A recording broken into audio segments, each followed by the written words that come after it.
century, women have been a part of the motorcycle culture, but usually in the background, as passengers, as accessories, as side characters in a culture built around a man's only hobby. And that's strange because some of the toughest, most groundbreaking riders in motorcycle history were women. Women who crossed continental lines before roads existed. Women who raced against men. Women who fought social norms just to throw a leg over a motorcycle. And the truth is, the motorcycle culture became stronger every time women entered it.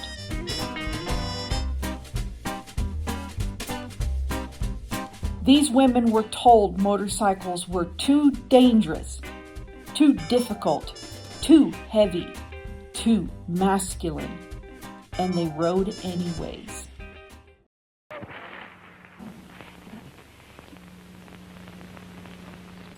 In 1915, Effie Hotchkiss became the first female woman to ride a motorcycle across the United States. Not trailer the bike halfway, she rode it. She traveled from New York to San Francisco on a Harley Davidson with her mother riding in the sidecar. And remember, this was 1915. Roads were terrible. Gas stations barely existed. Motorcycles were unreliable, and women in America didn't even have the right to vote yet. And she still crossed the country anyway. That matters because people act like women riding motorcycles is some modern trend. It isn't. Women were adventure riding over 100 years ago, and they were doing it during a time when society barely wanted women traveling independently at all.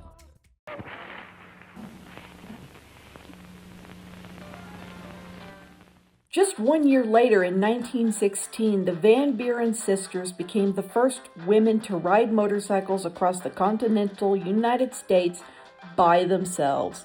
Over 5,500 miles on dirt road, mountain terrain, mud, mechanical failure, and they weren't riding for fun. They were trying to prove that women could serve as military dispatch riders during World War I.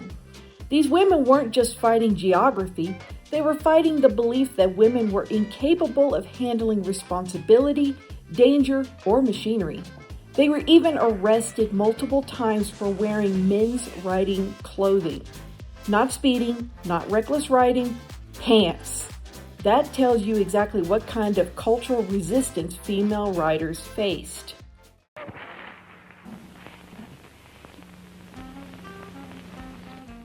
Bessie Stringfield may be one of the most important riders in American motorcycle history. She was the first known black woman to ride solo across the United States, not once, but multiple times. Beginning in the 1930s, she traveled across America alone on a motorcycle during a period of intense racism and segregation. Hotels turned her away, businesses refused service. Some towns openly threatened her safety, and she kept riding anyways.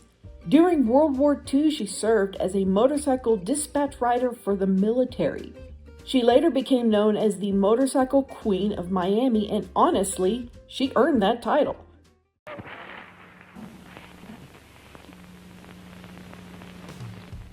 Dot Robinson helped transform women from spectators in motorcycle culture into organized riders.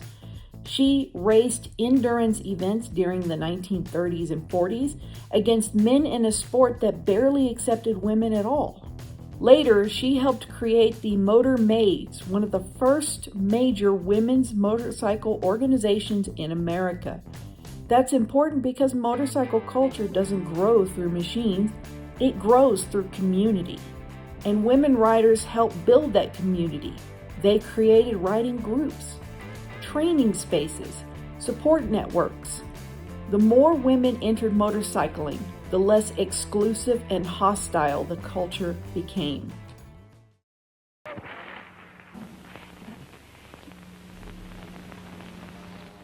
Then there's Anna Carrasco. In 2018, she became the first woman in history to win a solo motorcycle road racing world championship. Not a women's league, a world championship against men. Professional motorcycle racing is brutal, demands both physical and mental fortitude. And for decades, people assumed women simply couldn't compete at the highest level. Ana Carrasco destroyed that argument, and that matters because representation changes perception. The moment people see women successfully doing something difficult, the mental barrier starts disappearing for everyone else watching. Why does that all matter today? Women now make up around 20% of motorcycle owners in the United States, and that number continues to grow.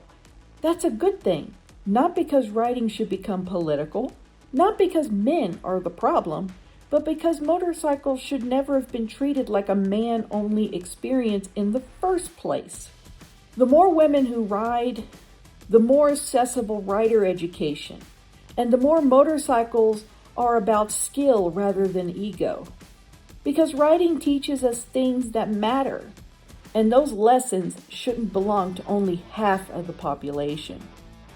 For over a century, women have crossed deserts, mountains, and entire countries on motorcycles, not because they were trying to prove women could ride, but because they already knew they could. The real question is why motorcycle culture took so long to catch up. Ride safe.